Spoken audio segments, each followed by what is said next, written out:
India के foreign minister doctor Jaishankar ने बड़ा ही धमाकेदार बयान दिया है। उन्होंने कहा है कि पहली बात कि ऐसा कुछ हो नहीं रहा, अगर ऐसा कभी कुछ हुआ तो अमेरिका का बाप भी इसको नहीं रोक सकता। ट्रंप की धमकी का जवाब भारत और चीन दोनों ने सख्त लहजे में दिया। भारत के विदेश मंत्री ने इशारों में कहा कि हमारी विदेश नीति स्वतंत्र है और किसी की धमकी से प्रभावित नहीं होती है। ये अगर हमें ब्रिक्स करेंसी बनानी होगी तो हम ये जरूर करेंगे। इलेक्टेड प्रेसिडेंट ट्रंप है, उनकी तरफ से ब्रिक्स के ऊपर कहा गया कि करेंसी लाए तो टैरिफ्स लगे। लेकिन मैं देख रही थी कि डॉक्टर जयशंकर ने भी शायद इसके ऊपर कुछ कहा है, जिसमें उन्होंने ये कहा है कि no idea of a BRICS currency. तो ये कहा जाता रहा कि इंडिया ने तो कहा भी नहीं, इंडिया का तो ये उसने तो शुरू भी नहीं किया था ये करेंसी की बात। स्पष्ट था कि ब्रिक्स देशों की एकजुटता और शक्ति के आगे ट्रंप को झुकना पड़ा। ब्रिक्स देशों की संयुक्त ताकत इतनी अधिक है कि अगर वे एकजुट होकर किसी आर्थिक फैसले पर अमल करें तो अमेरिका और यूरोप जैसे देश भी इससे बच नहीं सकते। दोस्तों, चाहे यूएसए में जो मर्जी सरकार बन जाए, चाहे जो बाइडेन की सरकार बने या फिर ट्रंप की सरकार बने, लेकिन यूएसए कभी भी ये नहीं चाहेगा कि कोई दूसरा देश यूएसए की तरह ग्रो करे या कोई दूसरा देश यूएसए की टक्कर में आ जाए। तो दोस्तों, अब जैसे ही ब्रिक्स समिट में डॉलर को टक्कर देने के लिए ब्रिक्स ने ब्रिक्स करेंसी बनाने के हवाले से बात की कि एक ब्रिक्स की साझी करेंसी लाई जाए जिससे ब्रिक्स में शामिल तमाम ममालिक को फायदा हो सके और डॉलर की मोनोपोली जो है वो कम हो, जिससे अमेरिका मर गया। और इसी टाइम ही ट्रंप की सरकार की जानिब से ये बयान जारी कर दिया है कि अगर कोई भी देश ब्रिक्स करेंसी को सपोर्ट करेगा या ब्रिक्स करेंसी के साथ ट्रेड करेगा तो हम उस देश पर 100% टैरिफ लगा देंगे। लेकिन दोस्तों, भारत के सामने अमेरिका की भी दाल नहीं गली है। भारत के फॉरेन मिनिस्टर जयशंकर साहब से जब पूछा गया ब्रिक्स करेंसी के बारे में, तो उन्होंने कहा कि अभी ऑफिशियली तौर पर ब्रिक्स करेंसी के हवाले से ब्रिक्स में कोई बात चली नहीं है। ये अभी तक सिर्फ और सिर्फ सोशल मीडिया पर इस हवाले से र्यूमर्स ही उड़ाए जा रहे हैं। और इसके अलावा उनका कहना था कि अगर इन फ्यूचर में ब्रिक्स करेंसी को हम यूज़ करते हैं तो किसी का बाप भी नहीं हमें रोक सकता। और इसके अलावा उनका कहना था कि भारत एक खुद मुख्तार रियासत है और भारत अमेरिका यूरोप की धमकियों से, टैक्सेस की धमकियों वगैरह से नहीं डरने वाला, जिसको जो करना है वो कर ले। तो दोस्तों, आइए इस हवाले से देखते हैं कि पाकिस्तानी मीडिया में इस हवाले से क्या बातें चल रही हैं। कि रशिया को भी आंखें दिखाई हैं, भारत को भी आंखें दिखाई हैं। ओ भाई, भारत को आंखें नहीं दिखाई। उन्होंने सिर्फ ये बोला है कि अगर आप कुछ सोच रहे हैं ये डी-डॉलराइजेशन का, छोड़ दो। और जयशंकर जी ने बोल भी दिया कि जो लोग बोल रहे थे कि ब्रिक्स की करेंसी आएगी, हमने तो कोई बोला ही नहीं कि हमने कोई ब्रिक्स की करेंसी करनी है। तो उन्होंने अपना पल्ला झाड़ लिया कि ब्रिक्स की करेंसी, अभी तक कभी बोले ही नहीं कि ब्रिक्स की करेंसी आएगी। तो उन्होंने कह दिया कि हम तो ये डॉलर के साथ ही ठीक है। तो भारत ने अपना स्टैंड बता दिया है कि वी आर विद अमेरिका, हम कुछ भी इसके बाहर करने वाले नहीं है। एंड सेकेंडली, जो ब्रिक्स की करेंसी है, गवर्नमेंट ऑफ इंडिया ने कभी नहीं बोला कि हम इसे सपोर्ट करते हैं। ये इंडियन मीडिया में कई लोग हैं जो चाइना के एजेंट बैठे हैं। मैं अपनी बात, मुझे कर रहे हैं लोग कि ये चाइना के एजेंट है। मैंने हमेशा बोला था कि this is not good for India. अगर ब्रिक्स की करेंसी आएगी, भारत के लिए अच्छी नहीं है। डॉलर के साथ काम करना ही अच्छा है, क्योंकि पाकिस्तान भी जितनी तरक्की करी है, जब तक डॉलर आते रहे, देखिए कितनी तरक्की करी।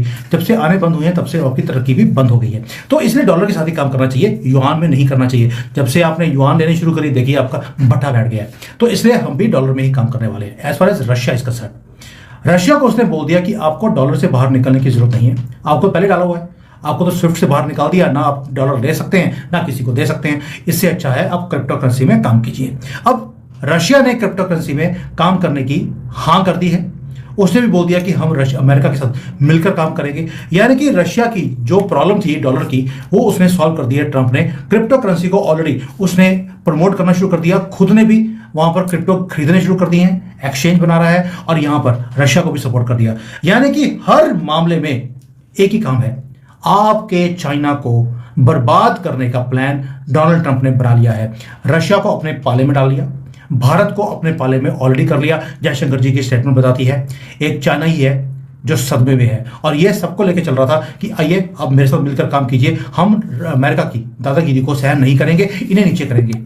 और डोनाल्ड ट्रंप ने एक ट्वीट में सारा का सारा जो प्लान था वो चौपट कर दिया। यानी इस बार डोनाल्ड ट्रंप जो आ रहे हैं एज अ प्रेसिडेंट, तो वो पहले से ज्यादा स्ट्रिक्ट साबित होंगे। कई कंट्रीज के लिए आपके ख्याल से ज्यादा टेढ़े साबित होंगे आते के साथ ही। अभी तो आए भी नहीं है, एक तरह से अभी भी उनके ऊपर शक किया जा रहा है। लोग कह रहे हैं पता नहीं आएगा कि नहीं आएगा। इलेक्टेड प्रेसिडेंट ट्रंप हैं जी, उन्होंने ये कहा कि जी एक तरीके से चेतावनी दे डाली है, धमकी दे डाली है और कहा है कि जो भी ये करेंसी लाएगा, बात करें ब्रिक्स की, ब्रिक्स कंट्रीज पर जो है वो टैरिफ लगेगा 100% और निकाल देंगे उनको। यानी ऑब्वियसली ट्रेड रेट सब कुछ खत्म हो जाएगा। अगर नहीं तो ठीक है, फिर आप ना करें अमेरिका के साथ, तो ये करेंसी हम नहीं लाने देंगे। इस पे आपका पॉइंट ऑफ व्यू क्या है, लेकिन मैं देख रही थी कि डॉक्टर जयशंकर ने भी शायद इसके ऊपर कुछ कहा है, जिसमें उन्होंने ये कहा है कि no idea of a BRICS currency. तो ये कहा जाता रहा कि इंडिया ने तो कहा भी नहीं, इंडिया का तो ये उसने तो शुरू भी नहीं किया था ये करेंसी की बात। सर क्या इसको कैसे एलैबोरेट करेंगे? देखिए, एक ये ब्रिक्स करेंसी की बात शुरू क्यों हुई? क्योंकि ये करेंसी की बात तो बहुत पहले से हुई थी, और ये भी है कि साहब की जो अमेरिका की जो चौधराहट है, वो उनकी जो reserve currency, dollar becoming a reserve currency, उसकी वजह से ये स्थिति है। अब अमेरिका, ये सोचना पड़ेगा अमेरिका को, बल्कि I think Trump would know कि ये जो डी डॉलराइजेशन का जो तमाशा नहीं कहूँगा, डी डॉलराइजेशन का जो मूव इसने जो जोर पकड़ा, वो तब पकड़ा जब अमेरिका ने बदमाशी की।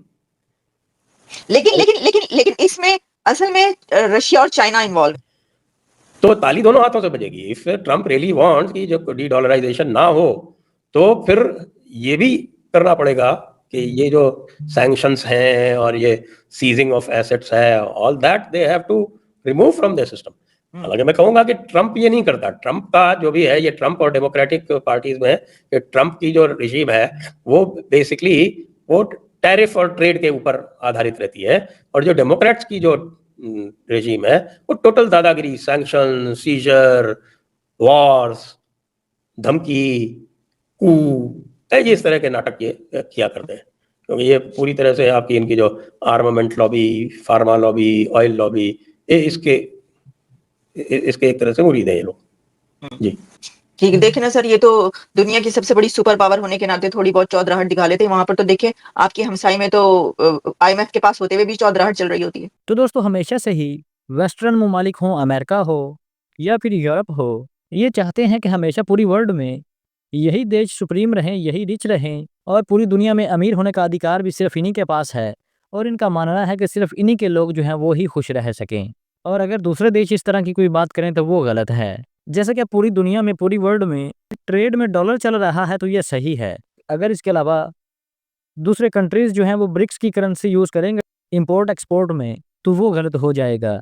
तो क्या तुम ही लोग ही फ़ायदा ले सकते हो, और किसी मुल्क को और किसी कंट्री को ये अधिकार नहीं है कि वो भी दो पैसे कमा सकें और कोई फ़ायदा ले सकें और वो नई इन्वेंशंस कर सकें। और अगर कोई यूएस से यूरोप जैसे देशों में कोई नई इन्वेंशन होती है तो हाय अल्लाह मचा दी जाती है। और अगर दूसरी जानिब कोई एशियन देश या फिर कोई अफ्रीकन देश इस तरह की कोई इन्वेंशन करता है तो ये यूरोपियन देश हैं, और जो ये अमेरिका है ये भड़क उठता है।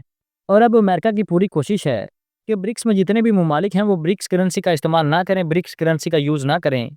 तो क्या फिर पूरी वर्ल्ड में इन फ्यूचर में भी सिर्फ ट्रेड करने के लिए डॉलर ही चलेगा?